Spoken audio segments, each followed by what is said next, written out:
Inulan ng batikos ang Diocese of Caloocan matapos gamitin ang isang kalapati bilang Easter Sunday prop. Hindi rin nagustuhan ng ilang grupo ang depensa ng simbahan. Narito ang agenda report ni Hannah T.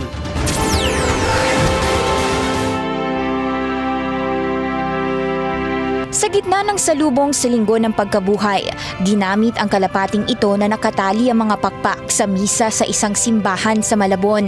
Ang kalapati ang nag-alis ng tabing o belong nakatakip sa imahe ng Birheng Maria matapos nitong magprosesyon pati na rin ng Panginoong Hesukristo.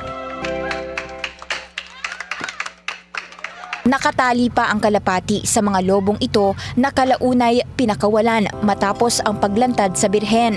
Agaran itong pinuna ng animal welfare groups. Humingi ng paumanhin ang rector at parish priest ng parokya ng Immaculada Concepcion ng Malabon kaugnay ng issue.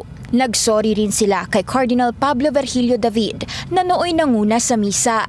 Pero hindi rito natapos ang issue sa umano'y animal cruelty. Sabi ng POS of Philippine Animal Welfare Society, the Diocese of Caloocan is missing the point. Krimen kung ituring ng POS ang pagpapagamit sa kalapati bilang prop at pagkabit pa nito sa mga kable. Inudyok pa ng grupo ang simbahang huwag lumabag sa Animal Welfare Act at sa susunod na mangyari ito, magsasampa na rin sila ng kaso. Galit din ang Animal Kingdom Foundation sa sinapit ng kalapati. When the balloon starts to pop mid-air, ang dami po ng balloons eh. So ma-agitate yung ibon.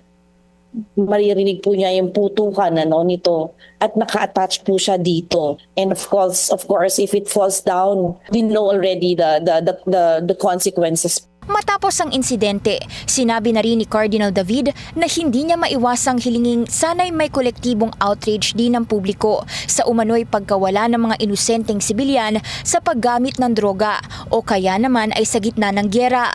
Kapag buo raw ang moral concern ng publiko, doon daw masasabing we are defending life in all its dignity.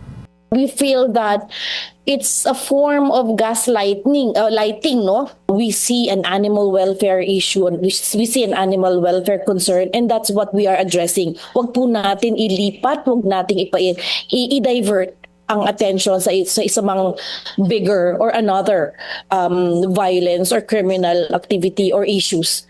The issue here is animal welfare. Let's stick to that. Maraming alternatives na maaaring gawin ayon sa Animal Kingdom Foundation, gaya ng digital technology o maging ang paggamit ng stuffed toys. Dagdag pa ng grupo, animal welfare is also the responsibility of the church.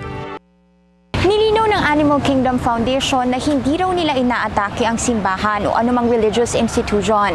Para sa kanila, ang pag-ibig, respeto at compassion ibinibigay daw sa lahat kasama ang mga hayop. Para sa agenda, Hannah T. Billionario News Channel.